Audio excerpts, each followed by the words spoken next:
When people speak of loneliness, they often mean silence. But for Elspeth Finch, silence had long since become a trusted companion.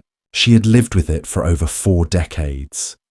From the moment she and Elias placed the first stone to build their sod house, to the day he breathed his last in the heart of their 30th winter together. Every morning before the sun rose over the wide horizon, Elspeth was already awake. She fed the fire with dried wood gathered weeks ago, heated water in a rusted iron kettle, and watched the flames flicker, casting warm shadows across her weathered hands. There were no complaints, and no one to hear them, even if she tried. Only the wind and the distant call of prairie grouse. Elias used to joke, "This land doesn't need the living. It just needs someone who knows how to listen." Elspeth had laughed back then, thinking he meant it as poetry. But the older she grew, the more she understood. Some nights the wind wasn't just wind. It was a voice, a reminder, a quiet witness. The field behind the house, once lined with neat rows of corn, was now overgrown with weeds. But she still went out there each evening, hands gripping the old hoe, gazing across the soil as the dying light carved gold into the earth. Memories don't always need words. Sometimes they bloom from scent light or the shape of a shadow. Once long ago, when Elias was still alive, she had asked him, "If the past came knocking, would you open the door?" Elias was silent for a long time. Then he looked out the window and said quietly, "If it knows how to knock, it's already carrying a punishment." She hadn't understood then. She hadn't wanted to. But now she did.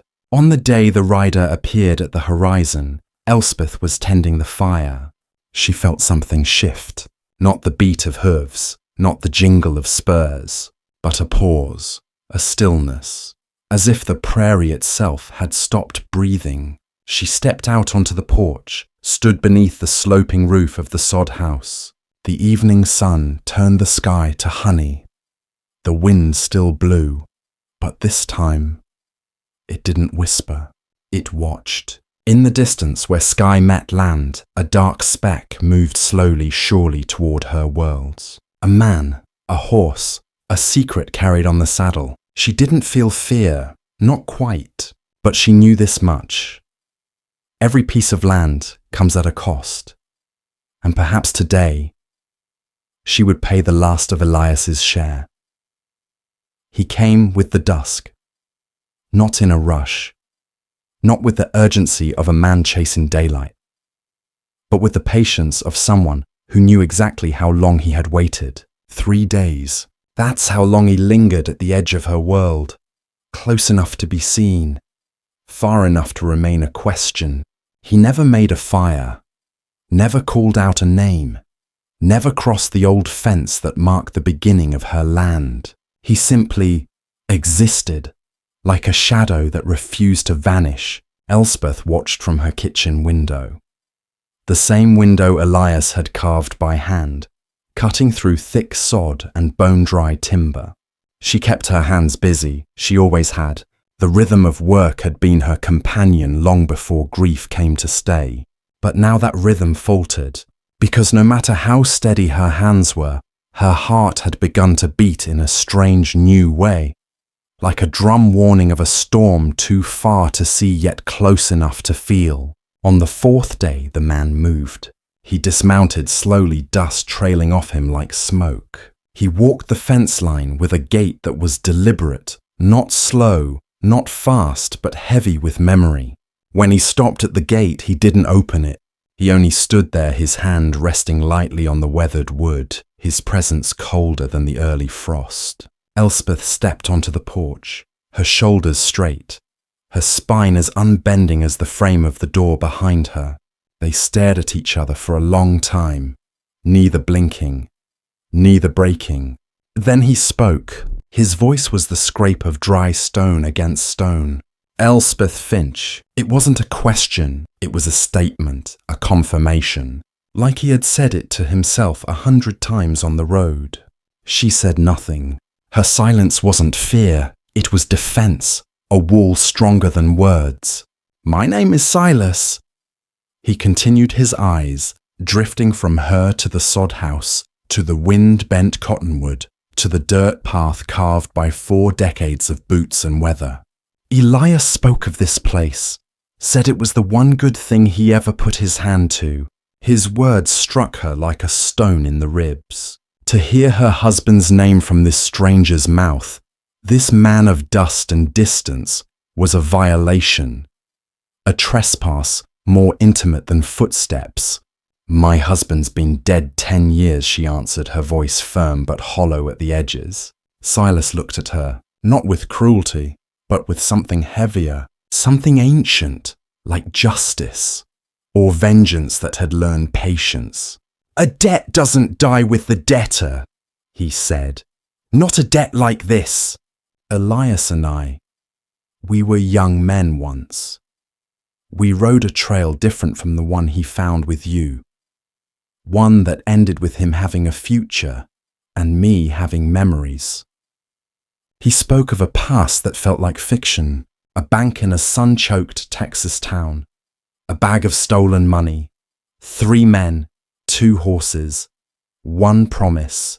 But when the law came close, Elias ran, taking the money, leaving Silas behind. Silas was caught, convicted, locked away for 20 years. And Elias, he used the money to buy this land, to build this house, to start a new life with her. Every word Silas said was a stone dropped into the still waters of her memory.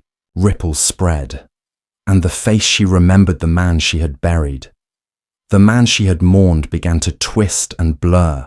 Had she been tending a garden sown with stolen seed? Was the home she built just a house on blood-soaked ground? She didn't know, but she knew this. The man before her wasn't bluffing. He had come a long way, carrying something that couldn't be shaken off. Not revenge, not quite, but reckoning. "What is it you want?" she asked the question, steady, but the ground beneath it trembling. Silas didn't flinch. He looked her in the eye with all the weight of the years pressing in from the horizon behind him. "What I want," he said, his voice dry as wind-burnt grass, "is what I'm owed. This place, the land, the house, all of it. Bought with my time behind bars. I've come to collect the last debt of Elias Cole." He didn't shout. He didn't raise a hand, didn't flash a gun. But the coldness of his words, the sheer truth in his conviction, was heavier than iron. He gave her 2 days, said he wouldn't hurt her, that he wasn't the man he once was, but he would have the land. He would live out his days in the house Elias built with money meant for someone else. And then he turned, walked back to his horse, and vanished once more, to the line where land and sky kissed like strangers in fog. Elspeth didn't move, didn't speak, just stood there with the weight of 40 years pressing down upon her. And the wind no longer whispered. It accused. That night the fire would not catch. Elspeth tried twice. Twice it sputtered. Twice it died. The 3rd time it lit, but the flames burned low and uncertain, as if even they no longer trusted the foundation beneath them.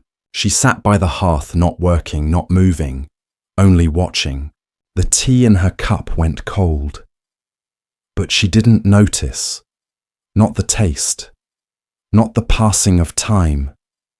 Only the whisper in her bones, a voice that had no tongue, but echoed through every scar she carried. For years she had thought the hardest thing was losing Elias, but now she realized it was believing in him, believing that the man who shared her bed, who stitched her torn hem and whispered across the dark, had built everything from nothing but hope and love. But hope she now saw might have been funded by betrayal. She rose slowly. The floor creaked beneath her bare feet. She crossed the house to the old wooden chest beneath the bed.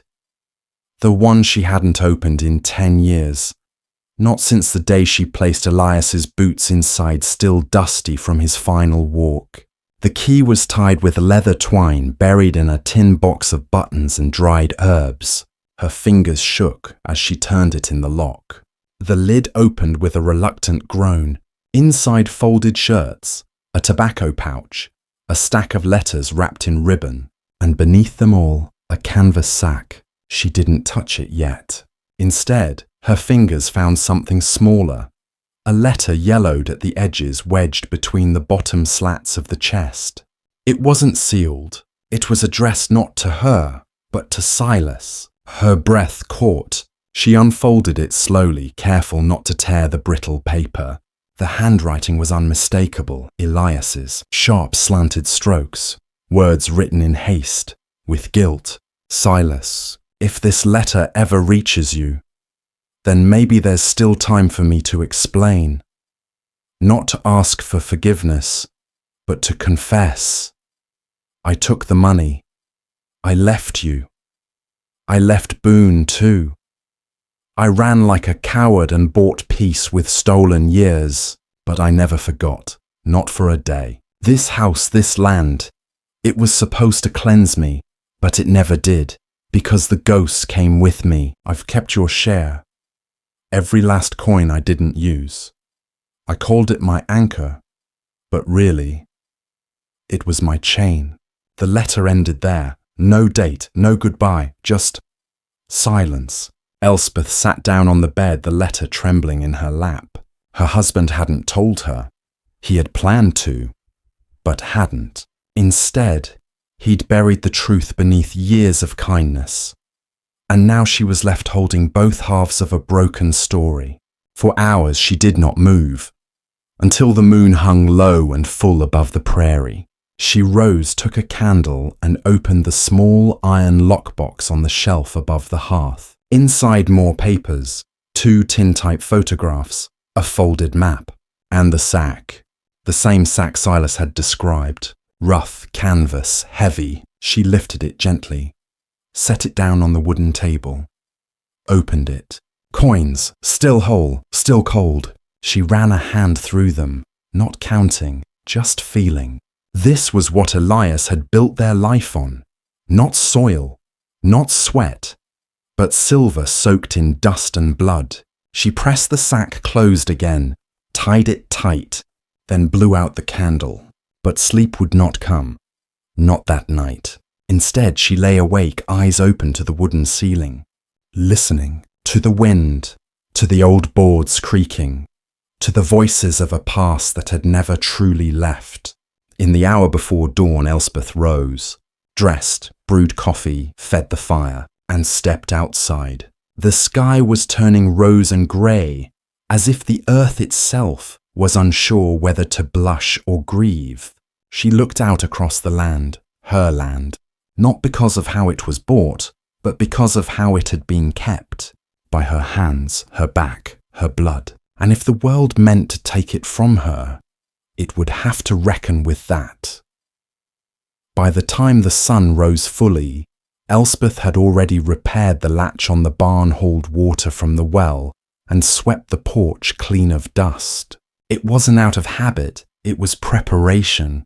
The man would come again today.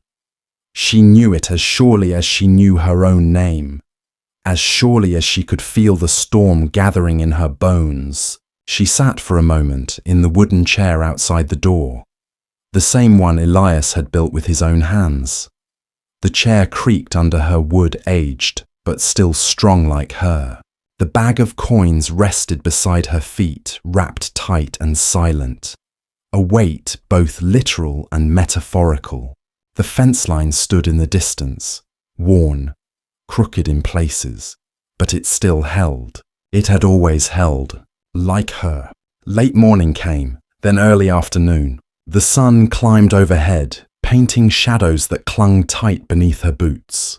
And then she saw him, Silas, riding slowly as if time itself had slowed for his arrival. No rush, no hesitation. He rode up to the gate, dismounted. The horse stood quietly behind him, trained to stillness. Silas placed a hand on the gate but didn't open it. Instead, he looked at her. "You're still here," he said. His voice was quiet, Not surprised, just acknowledging. Elspeth didn't rise. She didn't nod either. She simply reached down, lifted the sack, and set it on the porch with a heavy thump. The coins inside shifted with a dull metallic rasp. "That's the debt," she said. Her voice was steady, clear. "It's what Elias left behind. The part he never spent.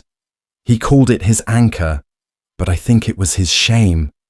Silas looked down at the bag. His eyes didn't blink. "And the land." She leaned forward slightly. "The land is mine. I paid for it with my body, with calluses, with sunburn, with nights spent praying through sickness and drought. You think this place was bought with gold? Maybe it was, once. But it was earned with sweat, and it was kept with love." Silas stepped forward only once, boots crunching on dry earth. Then he stopped. For a moment, his face softened just enough to let time show through. His hands, once hard as iron, now trembled ever so slightly at the fingertips. He looked past her at the cottonwood, at the old window, at the broken barn hinge she had fixed just that morning. Then back to her. "Boone died that day too, you know," he said. Elspeth's brows furrowed. The name sounded distant, unfamiliar. "Boone was the third man in that job. Elias ran. I was caught. Boone. He bled out in a dry creek bed while the posse hunted us." Silas knelt beside the gatepost, pulled a flask from his coat, didn't drink, just turned it slowly in his fingers. He had a daughter, barely old enough to talk when he died. She grew up without knowing what kind of man he was, or what kind of friends he had. He paused, then said, "She found me 2 winters ago, wanted answers, wanted justice." Elspeth swallowed hard. The wind shifted. The prairie seemed to lean in, listening. "I thought this land should go to her." Silas continued.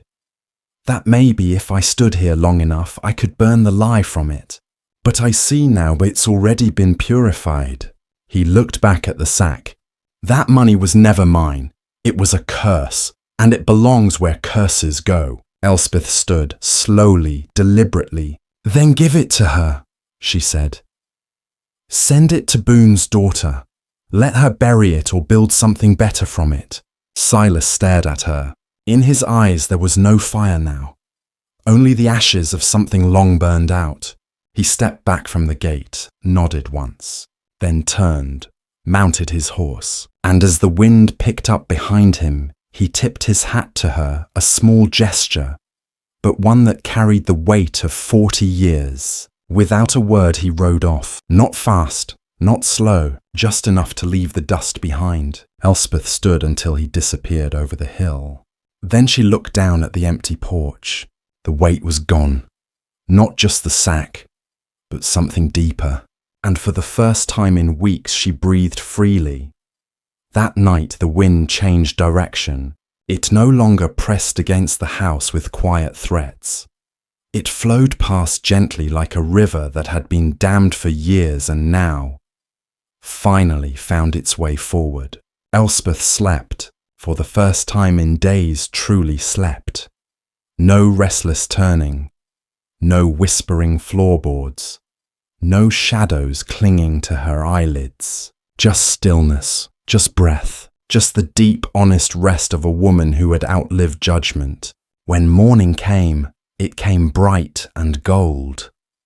The sky painted in strokes of soft amber and warm blue. Elspeth sat at her kitchen table, a mug of fresh coffee in hand, the steam rising like a quiet hymn. Beside her on the table lay the letter Elias had written but never sent, and next to it a second envelope, this one blank. She stared at the blank one for a long time, then picked up a pen. She didn't know Boone's daughter's name, didn't know where she lived, only that Silas would find her, had already found her once, and would again. So Elspeth wrote without a name but not without purpose.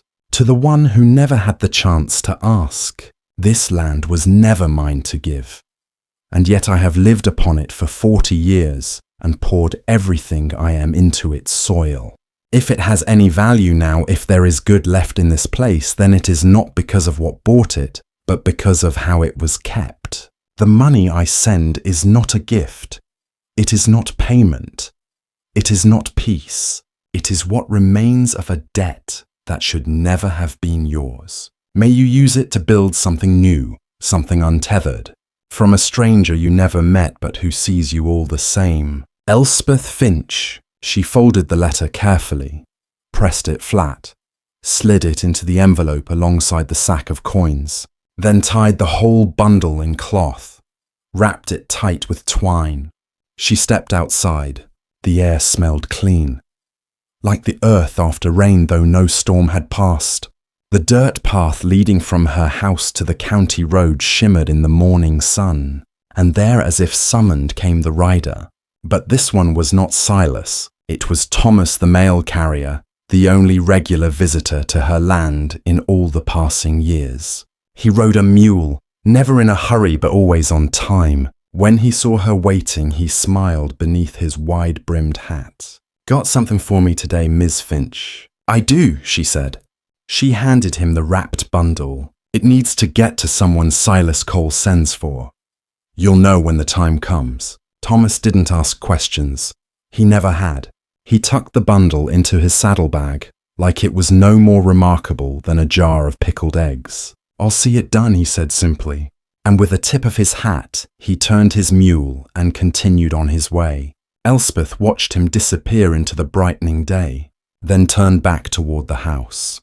The porch creaked under her steps, but the sound felt lighter now, almost musical. Inside, the fire had burned low. She let it die. Today, she would start a new one. She gathered kindling, pine-dried and fragrant, a few branches from the cottonwood fallen during the last storm. She laid them carefully in the hearth, stacked like small prayers, then lit the match. The flame caught quickly. It crackled and danced alive with purpose. She sat beside it, not to warm her hands, but to feel something else. A kind of ending, a kind of beginning. She looked again at the letter Elias had written, and this time she fed it to the fire, watched it curl, blacken and vanish. The ashes lifted softly like dust rising from a ploughed field. Gone, but not forgotten. Outside, the prairie stirred. Not with unrest, but with renewal. The earth did not care what story had been buried in it, only that it had been laid to rest. Elspeth poured another cup of coffee, took it out to the porch, sat in her chair, and looked across her land. Her land, no longer haunted, no longer in question, hers. The fire had long since burned down to embers. Outside, the sun had slipped behind a veil of passing clouds, and the prairie lay still, as if it too was listening. Elspeth remained on the porch, hands wrapped around her cup, eyes fixed on nothing and everything. She had burned Elias's letter, not out of spite, not out of anger, but out of necessity. There are some truths that have to die in flame, not to be destroyed, but to be transformed. The letter hadn't just confessed betrayal. It had revealed fear, a quiet, trembling fear in Elias that he had never spoken aloud, not in bed, not in prayer, not even in his final days. For years, Elspeth had wondered what haunted his sleep. Why he sometimes stood at the window before dawn, as if waiting for someone to ride up out of the darkness. Why he rarely spoke of his youth except in parables and jokes. Now she knew, and strangely, it brought her a kind of peace, because she saw at last that Elias had never truly escaped the past. He had carried it like a second spine, invisible, but always aching. She stood, stretched, and walked back inside. Her steps, once weighed down by doubt, now moved with new certainty. There was one thing left to do. She knelt beside the old dresser in the corner, pulled open the bottom drawer, the one she hadn't touched in years. Inside was a small wooden box, simple, handmade, the kind Elias used to carve on winter evenings while the wind moaned through the gaps in the roof. She opened it. Inside were bits and pieces of a life together, a button from his coat, a strand of her own grey hair tied in ribbon, a brass coin from a fair they had visited in their first year of marriage, a matchbook from the saloon where they met, and at the very bottom, a letter, not addressed, not sealed, folded once carefully. She didn't remember putting it there, didn't recall writing it, but the handwriting was hers. She sat at the kitchen table and opened it. The paper was creased, but the ink had held. It began simply, Elias. If I ever find the courage to say this out loud, maybe I won't need the letter. But if I never do, here it is. What followed wasn't a confession.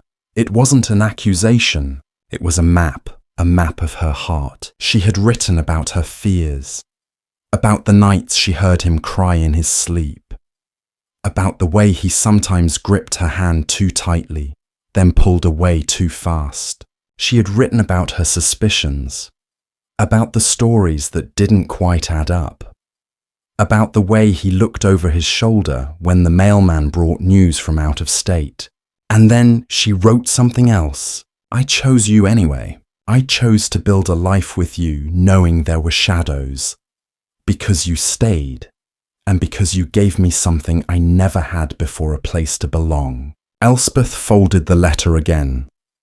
This time she didn't burn it. She slid it into a new envelope, sealed it, and wrote a single word on the front. Kept! Not sent, not lost, not forgotten. Kept. Because that was what love was in the end. Not perfect, not pure, not earned, but kept. Through droughts, through winters, through sins confessed or otherwise. She placed the letter back in the box, closed the lid, and this time locked it. There was no need to open it again. Outside, a soft breeze stirred the grasses. The sky was turning. Evening approached, but it no longer felt like a closing chapter. It felt like a page turned to something new. Boone's name had only been spoken once, a single syllable in a quiet moment between Elspeth and Silas, standing on opposite sides of an old gate. But that name echoed louder than any accusation. It hung in the air long after Silas rode off. It lingered like the scent of smoke after a fire, a reminder that something had burned here, whether or not anyone saw the flames. Elspeth had never known there was a third man. She had lived 40 years on land that was built from a partnership turned to ash, and yet it had always been a tale of two men in her mind. Elias and Silas, guilt and revenge, betrayal and reckoning. But now there was Boone, and Boone had a daughter. That night, as the wind rattled the panes with gentler fingers than usual, Elspeth sat at her table, a blank sheet of paper before her. The ink in her pen waited patiently. The candle beside her cast a flickering light, making the shadows dance across her hands. She didn't know what she meant to write. Not exactly, but the words came anyway. To the daughter of Boone, I do not know your name. I do not know your voice. I do not know your face, but I know you exist, and I know the silence you must have grown up with. A silence filled with unasked questions, with stories that never passed lips, and with truths buried so deep no one dared to dig. Elspeth paused. Her eyes drifted to the window.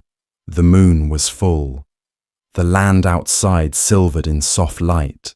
She continued, You deserved better. Not just from Elias, not just from Silas, but from all of us who kept the soil warm while pretending we didn't know what lay beneath. I have nothing to offer you but honesty, and a sack of coins that is no longer a curse. She signed the letter with a hand steadier than she expected, folded it, slipped it into an envelope, and tucked it beside the fire to wait until morning. Later, as she drifted to sleep, Elspeth imagined Boone, not as a criminal, not as a name from someone else's story, but as a man who may have once laughed like Elias, who may have held his daughter gently against his chest, who may have had every intention of going straight until the road twisted one last time.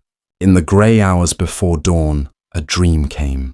Elspeth stood in her garden weeds, tall rows crooked, and there beneath the cottonwood tree 3 shadows waited. One stood tall and proud Elias, one stood bent, wind-worn Silas. The third, he stood further back, not angry, not bitter, just watching, holding the hand of a small girl with dark hair, her face turned toward the sunrise. Elspeth woke with tears drying on her cheeks. She didn't cry often, didn't like the way it hollowed the body, but this morning it felt right, because tears are not just sorrow.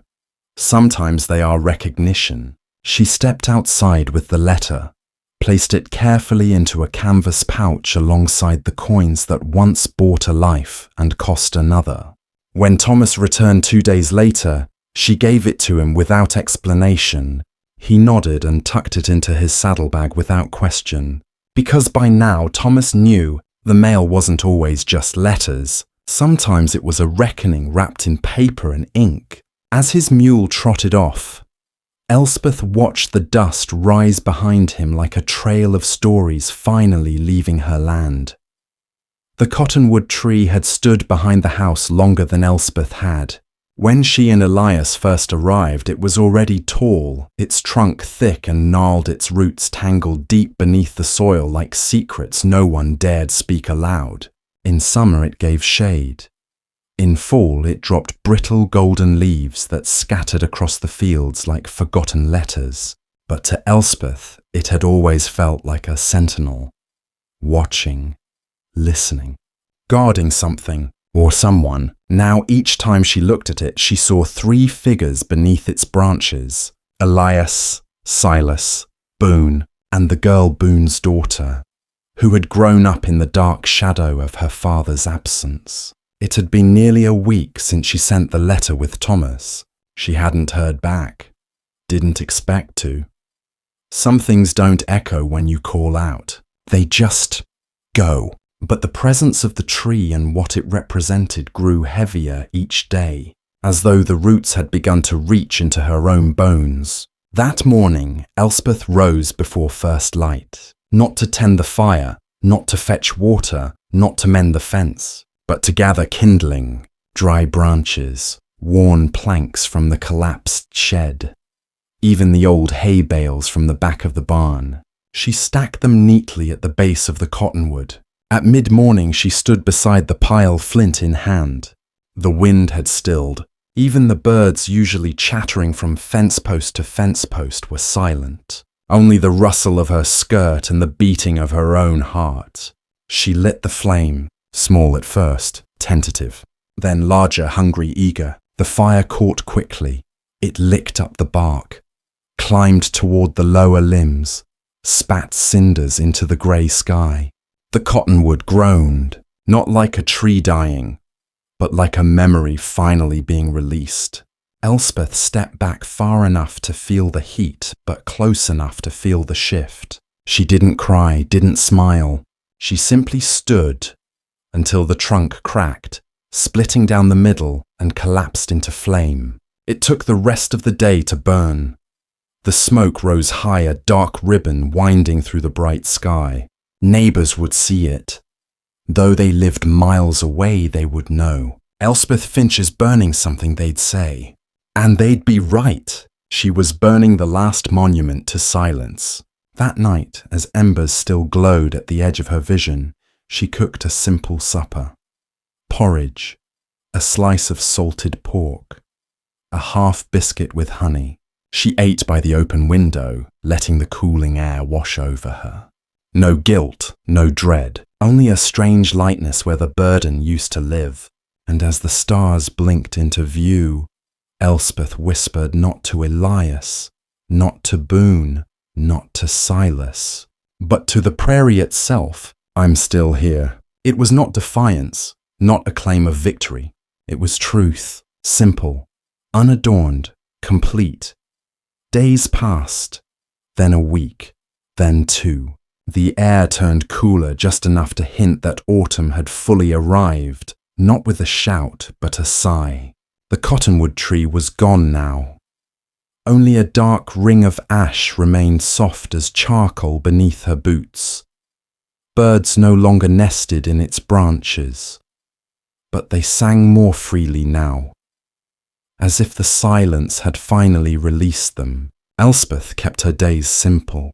She mended a torn quilt, fixed the broken hinge on the front gate, repaired the roof of the chicken coop even though she hadn't raised hens in years. The work wasn't needed, but it gave her hands something to do while her heart learned how to beat in peace. Once or twice, she considered walking to the edge of her land, standing where Silas had stood, where Elias once arrived with a dream and a pocket full of someone else's life. But she didn't go. There was nothing there she hadn't already faced, nothing that required proof. One morning, as she opened the wooden chest by the window, she found a pair of Elias's gloves, dried, cracked, still holding the shape of his hands. She slipped one on just to see. It was loose now, too loose, as if his presence had shrunk in memory, leaving space where once there was certainty. She took the gloves, wrapped them in old linen, and buried them behind the house where the wildflowers grew. No cross, no stone, just earth and the quiet. Later that evening, as the sun dipped low and golden, she brewed tea. The steam rose gently in the kitchen. Through the open door, the light spilled in soft and amber.